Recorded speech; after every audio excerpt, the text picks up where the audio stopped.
الحمد لله نحمده ونستعينه ونستغفره ونؤمن به ونتوكل عليه ونعوذ بالله من شرور أنفسنا ومن سيئات أعمالنا من يهده الله فلا مضل له ومن يضلله فلا هادي له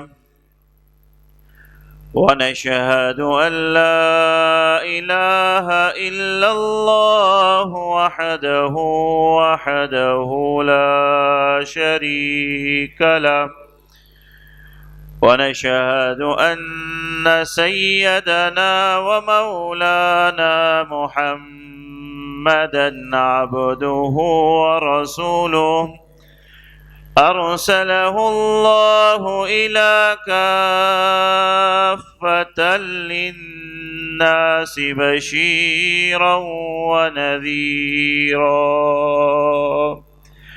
وداعيا إلى الله بإذنه وسراجا منيرا وصلى الله عليه وعلى آله وأصحابه وبارك وسلم تسليما كثيرا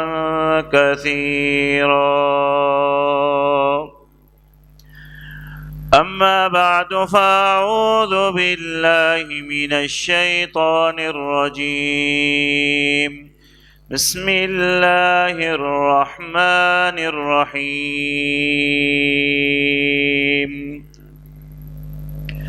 لن تنالوا البر حتى تنفقوا مما تحبون وما تنفقوا من شيء فإن الله به عليم صدق الله العظيم.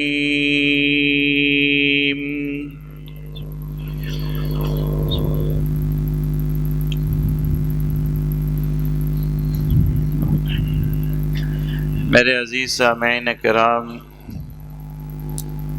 سب سے پہلے دعا فرمائیے اللہ تبارک و تعالی مجھے ایسے کلمات کہنے کی توفیق عطا فرمائیں جو ہم سب کے لیے باعث نجات اور ہدایت کا ذریعہ بن جائیں۔ رمضان المبارک کے رحمتوں والے ایام ہیں۔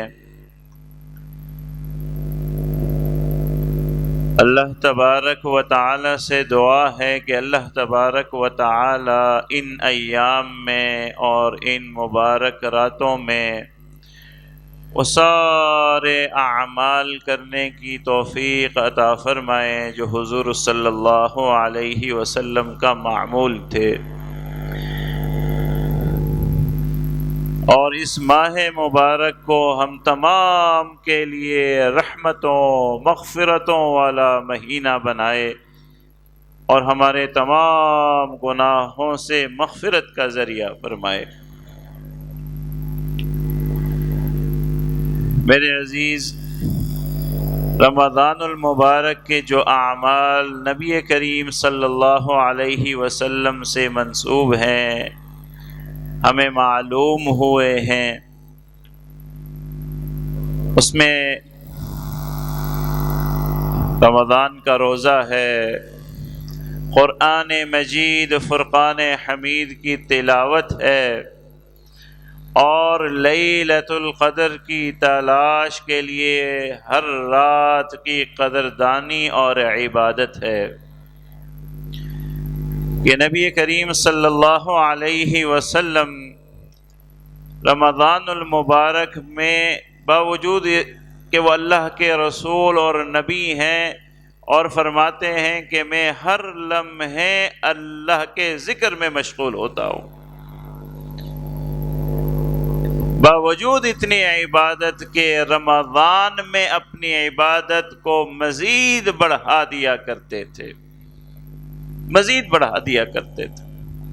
قرآن مجید کی جو غیر رمضان تلاوت کا معمول تھا اس میں بھی بڑھوتری آتی اور پہلے سے زیادہ تلاوت کیا کرتے، اور فرمایا کرتے کہ رمضان تو قرآن کا مہینہ ہے۔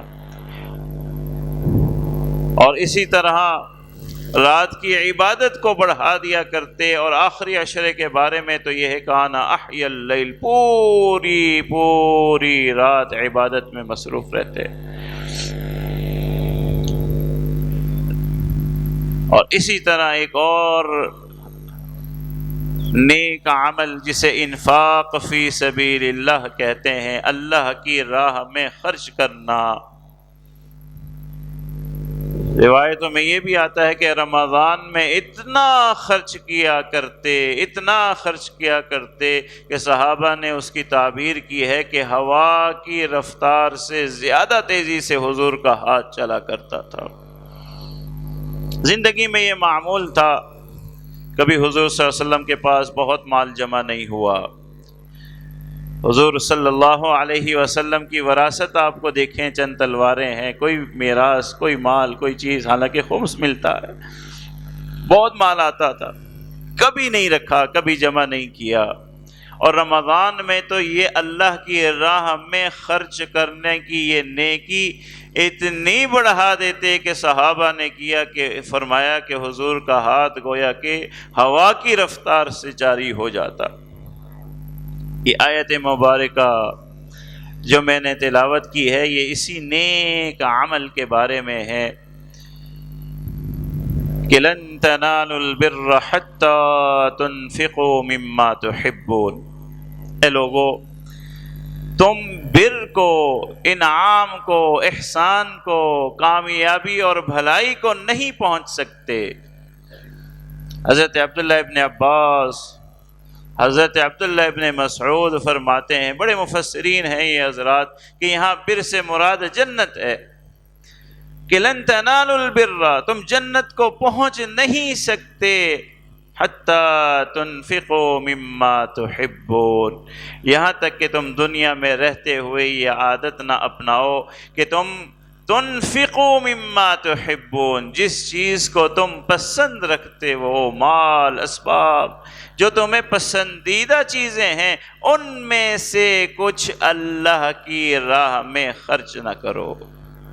جب تک یہ عادت نہیں آئے گی، جب تک یہ عمل نہیں آئے گا انفاق کا، اللہ کی راہ میں خرچ کرنے کا، اپنا محبوب اور پسندیدہ مال میں سے کچھ حصہ اللہ کی راہ میں دینے کا عمل نہیں آئے گا تو لن تنالوا البر، قرآن مجید کی آیت ہے، تم جنت کو پہنچ نہیں سکتے، تم بھلائی کو پہنچ نہیں سکتے۔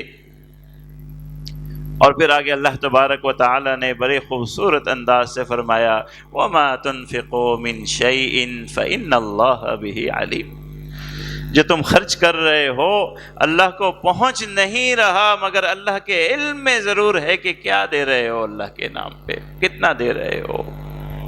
تو انفاق فی سبیل اللہ، اللہ کی راہ میں خرچ کرنا، اس کے بغیر جنت ناممکن ہے، پہنچنا ناممکن ہے۔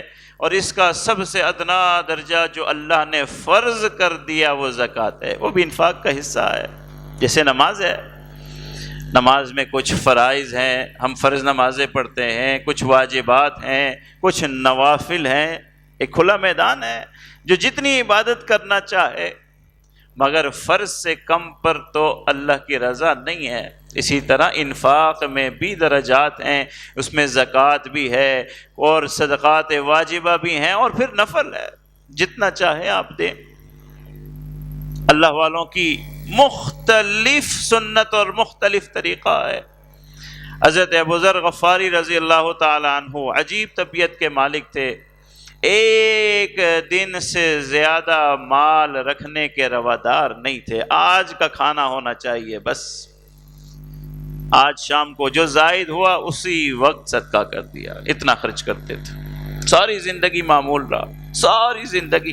بیابان جنگل میں وفات ہوئی. عجیب انسان تھے.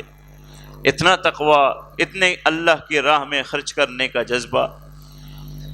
پھر دوسرا ایک اسوہ اور دوسری ایک سنت حضرت ابوبکر صدیق کی ہے.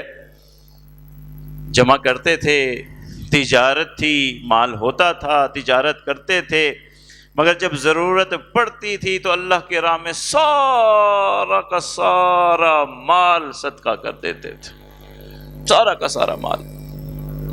کئی مرتبہ اللہ کی راہ میں سارا کا سارا مال صدقہ کر دیا. ایک مرتبہ حضور نے پوچھا بھی، جب دیکھا مال پیچھے کچھ چھوڑ کے بھی آئے ہو، فرمایا اللہ اور اس کے رسول کا نام چھوڑ کے آیا ہوں اور وہی مجھے کافی ہے، وہی مجھے کافی. اللہ پھر دے دیتا، پھر دے دیتا. کئی مرتبہ زندگی میں سارا مال خرچ کر دیا، اللہ نے پھر عطا کر دیا. نقصان میں مال چلا جاتا ہے، ساری زندگی گزر جاتی ہے، دوبارہ نہیں آتا. مگر حضرت ابوبکر صدیق ہیں، کئی مرتبہ اللہ کی راہ میں پورا مال دے دیا، اللہ نے دوبارہ عطا کر دیا، دوبارہ عطا کر دیا. یہ تو اللہ کا وعدہ ہے. نبی کریم صلی اللہ علیہ وسلم کی حدیث مبارکہ ہے کہ لوگوں، صدقے سے مال ختم نہیں ہوتا، کم نہیں ہوتا، کبھی نہیں کم ہوتا. اللہ کے نبی کی حدیث ہے بخاری شریف کی. اور ایک اسوہ حضرت عمر رضی اللہ تعالی عنہ کا ہے کہ اپنا آدھا مال اللہ کی راہ میں خرچ کرنے کی ترتیب تھی کہ جتنا دیکھا ضرورت ہوئی، جتنا مال ہے آدھا اپنے لیے رکھ دیا، اپنی ضرورتوں کے لیے، اور آدھا اللہ کی راہ میں خرچ کر دیا. جس کو اللہ جتنی توفیق دے. اور بڑھتے بڑھتے آج بھی اللہ کے بندے ایسے ہیں، انہوں نے ترتیب بنا رکھی ہے کہ اپنے منافع میں سے، مال میں سے کوئی 10%، کوئی 5% اللہ کے لیے رکھتے رہتے ہیں، خرچ کرتے رہتے ہیں جتنی اللہ توفیق دے. مگر آخر درجہ زکوٰۃ کا ہے، زکوٰۃ کا، جسے اللہ نے مقرر کر دیا کہ آپ کے پاس جتنا مال و اسباب آپ کی ضرورت سے زائد ہے، سال گزر چکا ہے، اس میں آپ نے زکوٰۃ ادا کرنی ہے، اور ہر 40 روپے میں سے 1 روپے. بظاہر تو کچھ بھی نہیں ہے، کچھ بھی نہیں. ہاں، جو شخص، جو مسلمان اس کی ادائیگی میں کوتاہی کر ڈالے گا، اسے بھی نہیں ادا کر پائے گا اللہ کی راہ میں، اور شیطان کے بہکاوے میں آ جائے گا. الشیطان یعدکم الفقر، کہ شیطان تم سے ڈراتا ہے، تمہیں ڈراتا ہے کہ نہیں تم فقیر ہو جاؤ گے اللہ کی راہ میں دینے سے، تمہارا مال ختم ہو جائے گا، کیسے تم دو گے، کیسے مسلمانوں کی ضرورتیں پوری کرو گے، کل تمہیں ضرورت آ جائے گی تو کیا ہوگا. والفحشاء، اور بے حیائی پہ آمادہ کرتا ہے. علماء نے کہا یہاں بے حیائی کا کیا جوڑ ہے؟ علماء نے کہا بے حیائی کا جوڑ یہ ہے کہ اللہ کے دیے ہوئے مال کو اللہ ہی کے راہ میں خرچ کرنے سے روکتا ہے. اس سے بڑی بے شرمی کی کوئی بات ہے کہ اللہ ہی کا دیا ہوا مال اللہ ہی کی راہ میں 40 میں سے 1 روپیہ دینے سے ڈراتا ہے اور کہتا ہے کہ تم فقیر ہو جاؤ گے. مولانا تھانوی رحمۃ اللہ علیہ نے خوبصورت بات لکھی ہے، بولا ہے کہ جب زکوٰۃ تھوڑی ہوتی ہے، 1 لاکھ میں 2,500 دینے ہیں، لوگ دے دیتے ہیں. جیسے جیسے مالداری بڑھتی رہتی ہے، انسان کا دل زکوٰۃ کے بارے میں سکڑتا رہتا ہے. شیطان وسوسے ڈالتا رہتا ہے. 2,500 تو انسان کہہ دیتا ہے دے دو بھائی، اللہ تعالیٰ جنت دے گا، 2,500 ہے دے دو. اب 40 لاکھ ہو گئے اور زکوٰۃ کتنی بن گئی؟ 1 لاکھ بن گئی. اب شیطان کے بہکاوے میں آ رہا ہے، اب اسے وہ لاکھ نظر آ رہا ہے، اس لاکھ سے میرا یہ کام بھی ہو جائے گا، یہ فرنیچر بھی تیار ہو جائے گا. اب دل ڈگمگا رہا ہے. اب دل ہونا تو یہ چاہیے کہ جتنا اللہ کا احسان بڑھتا چلا جا رہا ہے، جتنا انعام بڑھتا چلا جا رہا ہے، اتنا ہی اس کی طرف سے اللہ کی راہ میں خرچ بڑھنا چاہیے. کتنے ہی ایسے لوگ اپنی زکوٰۃ کا حساب ہی نہیں کرتے ہی نہیں، بس ایک لدی باندھی ہوئی ہے کہ بھائی ہاں یہ 2 لاکھ دے دو، یہ 2.5 لاکھ دے دو، یہ 50,000 دے دو، زیادہ دے دی تو اچھی بات ہے، لیکن اگر کم دے دی، نہیں اللہ کا وہ فرضی حق جو ادا نہیں کیا، تو یہ کتنا بڑا عذاب ہے۔ یہ قرآن مجید کی یہ آیت ہی سامنے رکھ لیں کہ لن تنالوا البر حتی تنفقوا مما تحبون، اور علماء نے کہا آخری درجہ زکوٰۃ ہے، کہ اگر زکوٰۃ کی ادائیگی میں ڈنڈی مار دی، نہ پوری دی، کم دے دی یا بالکل نہ دی، تو قرآن مجید کی آیت ہے کہ تم جنت کو نہیں پہنچ سکتے، اس سے بڑا اور کوئی نقصان ہو سکتا؟ بخاری شریف کی حدیث ہے، حضرت ابو ہریرہ رضی اللہ تعالیٰ عنہ کی روایت ہے، روز آسمان سے 2 فرشتے نازل ہوتے ہیں دعا لے کے، ان کا ایک ہی کام ہے کہ وہ دعا کرتے ہیں۔ ہر ایک فرشتے کو اللہ نے ایک دعا دی ہے، ایک دعا کرتا ہے، یا اللہ تیری راہ میں دینے والے کو بہترین بدلہ عطا کر، بہترین بدلہ عطا کر، اور دوسرا دعا کرتا ہے کہ اللہ تیری راہ میں دینے سے بخل کرنے والے کو برباد کر۔ فرشتہ دعا کر رہا ہے، آسمان سے دعائیں لے کے نازل ہو رہا ہے، اور آپ زکوٰۃ اگر نہ ادا کریں، کیا ہوا، چند بچا لیے نا آپ نے، لیکن آپ نے بہت گھاٹے کا سودا کیا ہے، بہت گھاٹے کا سودا کیا ہے۔ زکوٰۃ دینے سے کیا ہوتا ہے؟ اللہ کے کئی وعدے ہیں، آپ کے بقیہ مال میں برکت کا وعدہ ہے، آپ کے بقیہ مال میں حفاظت کا وعدہ ہے، اور حدیث شریف میں تو یہ بھی آتا ہے کہ آپ کا مال کم نہیں ہوگا، اور پھر جو مال آپ نے اللہ کی راہ میں دے دیا، اللہ تعالیٰ نے اس کو محفوظ بھی کر لیا اور اس کو بڑھاتے رہنے کا بھی وعدہ کر لیا۔ یربی الصدقات، یربی بڑھانے کو کہتے ہیں، گروتھ کو کہتے ہیں، کہ اللہ تعالیٰ اب اس کو قیامت تک بڑھاتے چلے جائیں گے، قیامت تک بڑھاتے چلے جائیں گے۔ اس کے باوجود بھی ایک مسلمان زکوٰۃ نہ دے تو کتنے گھاٹے کا سودا ہے۔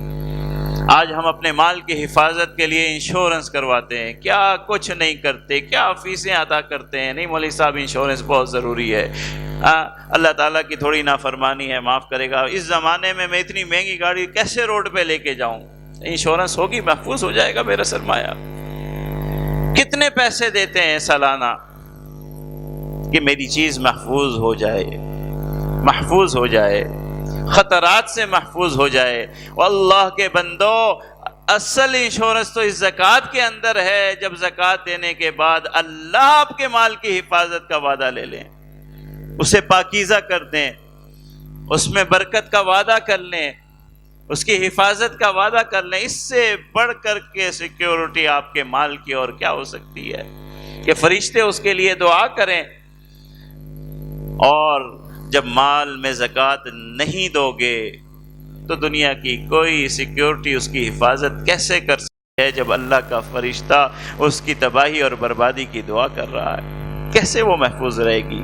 جب وہ بے برکت ہو گئی ہے، جب وہ بے وقت ہو گئی ہے، اور جب وہ آپ کے لیے عذاب بن چکی ہے، اگر محفوظ بھی رہی تو عذاب بن کر کے رہے گی، فائدے کی چیز تو پھر نہیں رہے گی، وہ تو تباہی ہو جائے گی۔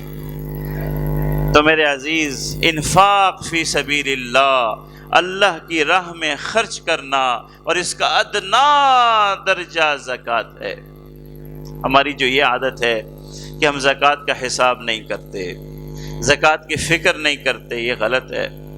یہ اللہ کا حق ہے، جیسے اپنے حق لینے کے لیے حساب کتاب رکھتے ہیں، ایسے زکوٰۃ کا پورا پورا حساب کتاب ہونا چاہیے، پورے اس کے مسائل ہمیں علم ہونے چاہیے کہ زکوٰۃ کب اور کس پر، کس وقت اور کتنے پر واجب ہوگی، اور کیسے ادا کرنی ہے، اور کس کو ادا کرنی ہے۔ یہ اللہ کا حق ہے، بڑی ذمہ داری سے ادا کرنا۔ تو یاد رکھیے، آپ کچھ مسائل میں آپ کو ذکر کرتا ہوں کہ زکوٰۃ کے لیے نصاب ہے، نصاب جس سے مالداری متعین ہوتی ہے کہ آپ مالدار ہو گئے ہیں اور اب آپ نے زکوٰۃ دینی ہے۔ 2 نصاب ہیں، ایک سونے کا ہے، ایک چاندی کا ہے، 7.5 تولہ سونا اور 52.5 تولہ چاندی۔ اگر آپ کے پاس صرف سونا ہے، صرف سونا، یا کسی گھر میں بچی کے پاس، والدہ کے پاس صرف سونا اور کوئی چیز نہیں ہے، نہ پیسہ ہے، نہ فکس ڈپازٹ ہے، نہ چاندی ہے، تو اس کا نصاب 7.5 تولے ہے۔ اگر اس بچی کے پاس ہمارے گھر میں 7.5 تولے سونا جمع ہو جائے گا تو اس بچی پر زکوٰۃ ہے کہ وہ ادا کرے۔ یہاں ایک مسئلہ اور سمجھ لیجئے، ہماری بچیوں کا، گھر والوں کا، وہ کہتی ہیں ہمارے پاس تو پیسہ نہیں ہے، زکوٰۃ کیسے ادا کریں؟ ہمارے پاس تو کوئی کمائی نہیں ہے، ہم زکوٰۃ کیسے ادا کریں؟ یہ ہماری سوچ کی خرابی ہے۔ زکوٰۃ کا مطلب جو مال آپ کے پاس موجود ہے اسی میں سے نکالنا ہے۔ قیمت تو ہم اپنی سہولت کے لیے دے دیتے ہیں، یعنی کہ سونا اپنی جگہ موجود رہے، جتنی زکوٰۃ بنتی ہے ہم پیسے دے دیتے اپنی سہولت کے لیے، صحیح ہے، مگر یہ اس بات کی دلیل تو نہ بنے کہ میرے پاس اضافی پیسہ نہیں ہے تو میں سونے کی زکوٰۃ نہیں دوں۔ آپ نے اسی سونے میں سے نکال کے زکوٰۃ دینی ہے نا، تبھی تو اس کا نصاب ہے۔ جب وہ گرتے گرتے 7.5 تولے سے نیچے آ جائے گا، اب اللہ کہے گا کہ ٹھیک ہے، یہ تیرے لیے ہے، رکھ، اس میں سے زکوٰۃ نہیں چاہیے۔ اس سے زیادہ مہربانی کیا ہوگی؟ اسی میں سے اگر اس کا والد نہیں دیتا ہے، اس کا بھائی نہیں دیتا ہے، اس کا شوہر نہیں دیتا ہے، تو اس عورت نے اپنے اسی سونے میں سے زکوٰۃ نکالنی ہے، اور اگر نہیں نکالے گی تو اس کا وبال اسی بچی پر ہے۔ اور اسی طرح اگر ہمارے پاس کوئی چیز ہے تو ہم نے اسی مال میں سے زکوٰۃ دینی ہے۔ اور دوسرا نصاب 52.5 تولے چاندی ہے، جس کے پاس چاندی ہو۔ ہاں، اگر کوئی ایسا شخص ہے جس کے پاس مکس مال ہے، اکثر ہم میں سے ایسے ہیں، یا پیسے ہیں یا اور چیزیں ہیں، تو پھر ان میں سے جو نصاب سستا ہے اس کے مطابق جو پہنچ جائے گی تو زکوٰۃ دینا۔ آج کل چاندی ہے تو پھر نصاب متعین ہو جائے گا 52.5 تولے چاندی کے بقدر۔ جب آپ کا مال ہو جائے تو آپ مالدار ہیں، آپ کے اوپر ساتھ گزرنے کے بعد زکوٰۃ بھی آئے گی اور آپ زکوٰۃ لے بھی نہیں سکتے۔ جب اتنا مال آ جائے آپ کی ضرورت سے زائد، ضرورت سے زائد، جس میں آپ کا مکان ہے، آپ کی سواری ہے، آپ کے کپڑے ہیں، آپ کے برتن ہیں، آپ کے روزمرہ کے اخراجات ہیں، یہ سارے اللہ نے نکالے ہوئے ہیں۔ کتنی مہربانی ہے اللہ کی، کتنا فضل ہے۔ گھر آپ کا ہے، کوئی بات نہیں، ہوا کرے، سواری آپ کی ہے، ہوا کرے، لباس ہیں، ضرورت ہے، ہوا کرے، گھر کے برتن ہیں، موجود رہیں، فریج ہے، موجود رہیں، ان کو نہیں شمار کرنا، یہ ضرورت ہے، اس میں سے اللہ کو نہیں چاہیے، یہ ضرورت ہے، اپنی ضرورت پوری کریں۔ ان ساری چیزوں اور روزمرہ کے اخراجات کے بعد، سارے بلوں کے بعد، سارے اخراجات کے بعد پھر مال بچا رہ جاتا ہے، پھر بھی زکوٰۃ نہیں دینی، پھر بھی نہیں دینی، جب تک کہ وہ بچا ہوا مال 52.5 تولے چاندی کے بقدر نہ ہو جائے۔ جب یہ ہو جائے گا تو آپ زکوٰۃ نہیں لے سکتے، بلکہ آپ مالدار ہیں، سال گزرنے کے بعد آپ نے زکوٰۃ دینی ہے۔ اب سال کا کیا معاملہ ہے؟ یہ نصاب تو آپ نے سمجھ لیا۔ سال کا یہ معاملہ ہے کہ بہت سے لوگ اس میں شک و شبے میں رہ جاتے ہیں کہ سال جو ہے ہر پیسے پہ گزرنا ضروری ہے، کیسے حساب ہوگا؟ 1 روپیہ آج آپ کو ملا، 20 روپے کل ملے، 400 روپے منافع میں پرسوں سے، کون حساب رکھے گا؟ یہ بات نہیں ہے۔ بات یہ ہے کہ مالداری پہ سال گزرنا ہے۔ جس دن آپ مالدار ہوئے، جس دن آپ کے پاس 52.5 تولے چاندی کے بقدر آپ کی ضرورت سے زیادہ پیسہ آ گیا، اس کو آپ نوٹ کر لیجئے۔ جب سال جو ہمارا شرعی سال، جو ہمارا چاند کا سال ہے، وہ گزر جائے گا تو پھر اس دن آپ نے حساب کرنا ہے کہ کتنے پیسے ہیں۔ اب ہم میں سے بہت سے تو ایسے لوگ ہیں جن کو پتہ ہی نہیں کہ مالداری کب ہوئی، کئی سال گزر گئے ہیں، تو ان کے لیے یہ ہے کہ وہ اپنی کوئی تاریخ مقرر کر رہے ہیں کہ یہ میرے سال کی تاریخ۔ بہت سے لوگوں نے پہلی رمضان رکھی ہے، کوئی 10 رمضان، کوئی بھی حساب کی تاریخ رکھ سکتے ہیں، کوئی بھی حساب کی تاریخ، لیکن متعین کر لیں کہ میں ہر سال اس تاریخ کو زکوٰۃ کا حساب کروں گا۔ یہ میرا سال پورا ہوگا، کوئی تاریخ مقرر کریں اور اس تاریخ کو بیٹھ کر کے فیصلہ کریں، ایک دن بھی پہلے جو پیسہ آیا ہے اس پہ آپ نے زکوٰۃ دینی ہے، ایک دن پہلے بھی آیا، اس تاریخ کے وقت جو پیسہ آپ کے پاس موجود ہے اس کو آپ حساب لگا لیجئے، آپ کے اخراجات کے سوا جو پیسہ بچ جاتا ہے اس پر آپ نے زکوٰۃ دینی ہے۔ یہ ہے سال گزرنے کی تفصیل، ہر پیسے پہ نہیں، مالداری پہ سال گزر جائے۔ اور زکوٰۃ دینی کس کو ہے؟ قرآن مجید میں 8 طرح کے لوگوں کا ذکر ہے، فقراء، مساکین، مؤلفۃ قلوب اور عاملین علیہا، اور اسی طرح فی الرقاب، غارمین، اور اسی طرح فی سبیل اللہ اور وابن السبیل۔ یہ سارے لوگ کچھ موجود ہیں، کچھ وقت کے ساتھ ختم ہو گئے۔ فقراء موجود ہیں، مساکین موجود ہیں، عاملین جو حکومت کی طرف سے زکوٰۃ کا حساب کتاب رکھنے والے، لینے والے، دینے والے، وہ بھی خرچ لے سکتے ہیں۔ اور اسی طرح مؤلفۃ قلوب، اس وقت میں نبی کریم صلی اللہ علیہ وسلم کے زمانے میں جو نئے نئے مسلمان ہوتے یا ہونے کے قریب ہوتے انہیں دی جاتی تھی تاکہ وہ ایمان لے آئیں۔ پھر رقاب، اس زمانے میں جو غلام ہوتے تھے وہ اپنے مالک سے معاملہ طے کر لیتے تھے کہ اتنے پیسے میں ادا کروں گا تو میں آزاد ہو جاؤں گا، ان کا وہ معاملے کی پیسے اور رقم دینا آزادی کے لیے۔ غارمین، قرض خواہ جن کے اوپر قرض ہو، ان کے قرض کی ادائیگی کے لیے۔ فی سبیل اللہ، اللہ کی راہ میں جہاد کرنے والے ہیں اللہ کی راہ میں، ان کو۔ وابن السبیل، اور مسافر، گھر میں بے شک مالدار ہوں، مسافر ہو گئے، راستہ کٹ گیا، ختم ہو گیا، اس کو آپ زکوٰۃ کی مد سے پیسہ دے سکتے ہیں کہ واپس پہنچ جائے۔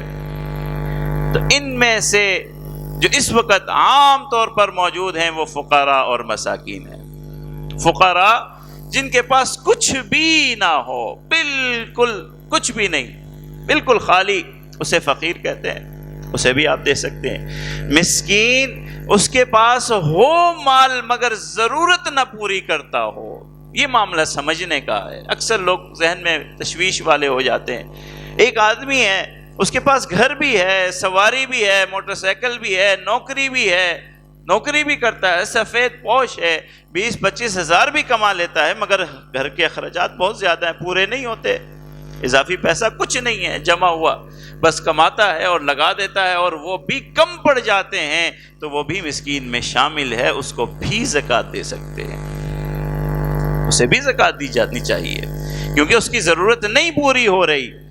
مسکین کا معنی جس کی ضرورت نہیں پوری ہوتی، کچھ نہ کچھ ہے، اس کے پاس گھر ہے، اس کے پاس سواری ہے، اس کے پاس نوکری ہے، مگر ضرورت نہیں پوری ہو رہی، کھانا پینا نہیں پورا ہو رہا، اسے آپ دے سکتے ہیں۔ دینے کے لیے حکم یہ ہے کہ آپ زکوٰۃ اسے دے دیجئے، اس کے ملک میں دے دیجئے، وہ مالک ہو جائے اور پھر چاہے جیسا خرچ کرے۔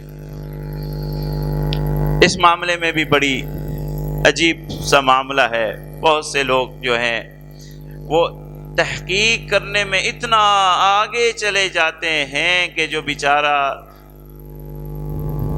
ضرورت مند ہے وہ اپنی تذلیل محسوس کرنا شروع کر دیتا۔ بھائی اپنے گھر میں کیا کیا ہے فہرست بناؤ، یہ کیا ہے، وہ کیا ہے، یہ کیا ہے۔ لا تبطلوا صدقاتکم بالمن والاذی، ایسا طریقہ نہ اپنائیں کہ آگے والے کی تذلیل ہو جائے، بلکہ یہاں تک بھی اجازت ہے کہ زکوٰۃ کے پیسے بتانے کی ضرورت نہیں ہے، نیت کرنے کی ضرورت ہے۔ ہر ایک کو بتانے کی ضرورت نہیں ہے زکوٰۃ کا پیسہ دے رہا ہوں آپ کو، اس کو تکلیف ہوتی ہے تو مت بتائیں، نیت کریں آپ کی یہ زکوٰۃ کے پیسے ہیں۔ اتنی بھی تکلیف دینے سے ممانعت ہے تو بیجا یہ کہ آپ پوری تفتیش شروع کر دیں، اس کی تحقیق شروع کر دیں۔ ایک ابتدائی تحقیق کرنی چاہیے کہ آپ کا پیسہ صحیح مستحق تک پہنچے، مگر تحقیق کے نام پر اس ضرورت مند کی تذلیل نہ ہو، اس کی تذلیل نہ کریں، اسے پہنچا دیں۔ اور اس کے بارے میں آخری بات یہ ہے کہ کس ترتیب سے دینا ہے۔ سب سے پہلا حق آپ کے رشتہ داروں کا ہے۔ بڑی کوتاہیاں کرتے ہیں ہم، بڑی کوتاہیاں۔ اللہ نے آپ کو بہت مالدار بنا دیا، آپ کے رشتہ دار خاندان میں، آپ کے محلے میں، آپ کہتے ہیں نہیں یہ تو میرا رشتہ دار ہے، میرے اتنے رشتہ دار جو ہیں وہ مالدار ہیں، ان میں سے کوئی نہ کوئی دے دے گا، میں تو جا کے گوٹھ میں دوں گا کسی میں جہاں کوئی ہے ہی نہیں مالدار۔ سوچ اچھی ہے مگر غلط ہے۔ پہلا حق آپ کے رشتہ داروں کا ہے. جو آپ سوچ رہے ہیں وہ سارے ہی سوچ رہے ہوں تو آپ کا رشتہ دار تو بھوکا مر جائے گا. کون دے گا اسے؟ آپ کے محلے میں سب یہی سوچیں گے کہ فلاں مالدار ہے، فلاں مالدار ہے، فلاں مالدار ہے. اس کا یہ قصور ہے کہ آپ کے خاندان میں یا آپ کے محلے میں ہے جو مالداروں کا محلہ ہے. سب سے پہلا حق آپ کے رشتہ داروں کا ہے، اور افضل صدقہ قریبی رشتہ داروں میں ہے.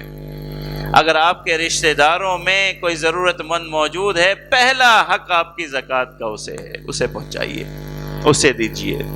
پھر اپنے قریبی لوگوں کو دیکھیے، اپنے ارد گرد، اپنے کاروبار میں، اپنے محلے میں، اپنے علاقے میں ان کا حق آپ کے اوپر ہے. ان کی ضرورتوں کو پہلے پورا کیجیے. ان کا آپ سے سوال ہے. جو آپ کے رشتہ دار ہیں، جو آپ کے قریب، آپ کے ارد گرد بسنے والے، آپ کے محلے میں رہنے والے، آپ کے پڑوسی، ان کا حق ہے آپ کے اوپر، اور ان کا سوال ہے. فلاں کوٹ میں ضرورت پہنچانی چاہیے، اللہ توفیق دے، مگر ان سے سوال آپ سے نہیں ہوگا. آپ سے سوال آپ کے رشتہ دار کا ہوگا، آپ سے سوال آپ کے پڑوسی کا ہوگا، آپ کا سوال آپ کے محلے، آپ کے دفتر میں کام کرنے والے سے متعلق ہوگا کہ بھئی صبح و شام آپ کی خدمت کرنے والا تو بھوکا ہے، اور آپ اپنی زکوٰۃ اٹھا کے پتہ نہیں کہاں کہاں گھوم رہے ہیں، کس ملک میں جا رہے ہیں. یہ کوئی اچھی بات ہے؟ پہلا حق آپ کے ارد گرد لوگوں کا آپ کے اوپر ہے. اس کے بعد آگے بڑھیے. یہ سوچ غلط ہے، سوچ کو بدلنے کی ضرورت ہے. پھر اسی طرح زکوٰۃ کے متعلق ایک اہم سوال یہ کیا جاتا ہے. جو ادارے ہیں، یاد رکھیے ادارے دو طرح کے ہوتے ہیں، دو طرح کے. ایک وہ ادارے ہوتے ہیں جہاں مستحق موجود ہے اور وہ ادارے والے ان مستحق کے وکیل ہیں، آپ سے زکوٰۃ لیتے ہیں. تمام دینی مدارس اس طرح ہیں. ہمارے عیدی والے جن کے پاس بچے موجود ہیں، یتیم، مسکین، یا دوسرے ویلفیئر والے جہاں بچے موجود ہیں، ایک یہ قسم ہے کہ جن کے پاس فقراء مساکین موجود ہیں، وہ ان کے وکیل ہیں. ان کو تو آپ زکوٰۃ دیتے ہی آپ کی زکوٰۃ ادا ہو جائے گی، کیونکہ پہنچ گیا حقدار تک، اس کا حق پہنچ گیا، ان کے وکیل تک آپ نے پہنچا دیا یا خود حقدار کو پہنچا دیا. ایک وہ ادارے ہیں جن کے پاس فقراء مساکین موجود نہیں ہیں، آئندہ جا کے آئیں گے، وہ آپ کے وکیل ہیں. انہوں نے آپ سے زکوٰۃ لے لی ہے، جب کوئی فقیر مسکین آئے گا اس کا علاج کر دیں گے، اس کو دے دیں گے، اس کی ضرورت پوری کر دیں گے. اس صورت میں آپ کی زکوٰۃ اس وقت تک ادا نہیں ہوگی جب تک وہ ادارہ حقدار کو پہنچا نہ دے، اسے دے نہ دے، کیونکہ وہ آپ کا وکیل ہے. چاہے آپ کے پاس پیسے رکھے رہیں یا آپ کے وکیل کے پاس رکھے رہیں، پیسہ آپ ہی کے پاس موجود ہے. یہ احتیاط ضروری ہے، سوچ ضروری ہے. اس وقت تک آپ کی زکوٰۃ ادا نہیں ہوگی جب تک کہ وہ حقدار پہ خرچ نہیں کر دیں گے. تو میرے عزیز، زکوٰۃ کے ان مسائل میں بہت احتیاط کی ضرورت ہے. بہت سے ساتھی خصوصاً ہمارے کاروبار اور ایسے لوگ جن کے پاس مال تجارت کے بہت بڑے بڑے اللہ نے دیے ہوئے اسٹاک، وہ حساب ہی نہیں کرتے. حساب کرنا بہت ضروری ہے. یاد رکھیں، سونے پہ، چاندی پہ، مال پہ، پیسے پہ، فکس ڈپازٹ پہ، اور جتنا مال تجارت آپ کے پاس موجود ہے، جس شکل میں بھی ہے، زمین ہے، دکان بھری ہوئی ہے سامان کے، جس شکل میں آپ کی کوئی پروڈکٹ آپ نے بنا کے رکھی ہوئی ہے بیچنے کے لیے، اسٹاک میں جتنا ہے، کپڑا ہے موجود ہے جو بیچنے کے لیے ہے، سب کی آج کی مالیت پہ زکوٰۃ دینی ہے. سارا حساب کر کے دینا، سارا حساب کر کے دینا ہے. ایسا نہیں کہ کچھ دے دیا، کچھ رہ گیا، اللہ معاف کرے گا. نہیں، یہ حق ہے اور اس حق کو ادا کرنا ہے. اور آخر میں ایک آپ سے عرض، تمام دینی مدارس کی طرف سے میں عرض کروں گا کہ آپ کی زکوٰۃ، صدقات، عطیات سے یہ سارے دینی مدارس جتنے بھی ہیں، یہ آپ ہی کے تعاون سے چلتے ہیں. پورے پاکستان کا یہ نظام جس نے دنیا بھر کو حفاظ، علماء، مفتی، اللہ کے دین کو ہماری نسلوں تک پڑھانے کا انتظام کر رکھا ہے، یہ دینی مدارس ہے.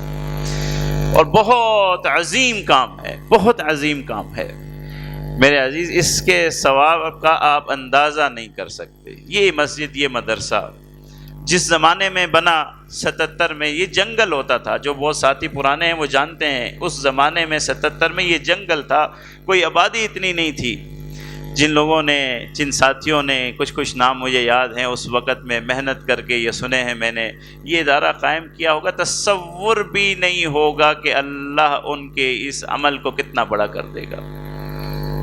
کچی مسجد بنائی، آج یہ 3 منزلہ، کتنے ہزار لوگ یہاں جمعہ ادا کرتے ہیں، 2000 سے زائد بچے حافظ ہو چکے ہیں، کئی ہزار عالم اور مفتی ہو گئے ہیں، پھر وہ پڑھا رہے ہیں، کوئی نماز پڑھا رہا ہے، کوئی درس دے رہا ہے، کوئی تبلیغ کر رہا ہے۔ اس ثواب کا کوئی اندازہ ہی نہیں ہے۔ تو میرے عزیز، یہ بہت باعث اجر بھی ہے، قرآن مجید کی خدمت بھی ہے اور ضرورت بھی ہے۔ آپ حضرات سے گزارش ہے، جہاں آپ رشتہ داروں کو دیں، اعزہ کو دیں، اقربا کو دیں، سب کو دیں، اور فلاحی اداروں کو دیں، وہاں ان دینی مدارس کی ضروریات کا بھی خیال کریں۔ یہ آپ کے معاشرے میں قرآن و حدیث کے ترویج کا واحد ذریعہ ہے۔ اگر یہ مدارس نہ ہوں خدا نے خواستہ، تو پھر قرآن کون پڑھائے گا؟ عالم دین کون بنائے گا؟ اور تو کوئی ادارہ نہیں ہے، اور تو کوئی نظام نہیں ہے آپ کے ملک میں۔ اللہ نے آپ کی اور ہماری یہ ذمہ داری لگائی ہے، اور ہمیں یہ سعادت بخشی ہے، آپ کو اور ہمیں، کہ اپنے دین کے کام سے جوڑا ہے، اس کو سعادت سمجھ کے کریں۔ جہاں جہاں آپ کے محلے میں، آپ کے ارد گرد جو مدرسہ موجود ہے، اس کی ضروریات کا خیال رکھیں، کوشش کریں کہ اس کی ضروریات کو پوری کریں، اور وہ بہتر انداز میں اللہ اور اللہ کے رسول کے علوم کی خدمت کر سکے۔ یہ ادارہ بھی آپ کا اپنا ہے، 2,77,00,000 اس کے اخراجات ہیں سالانہ، آپ ہی کے تعاون سے پورے کیے جاتے ہیں۔ اس ادارے کے بارے میں بھی آپ سے اپیل ہے کہ ضرور اپنے صدقات، زکوٰۃ، عطیات سے اس ادارے کا تعاون کریں۔ وآخر دعوانا ان الحمدللہ رب العالمین۔ رسول اللہ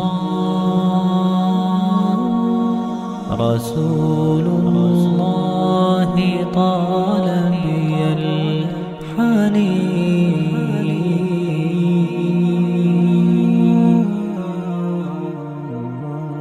وأرق موجتي شوق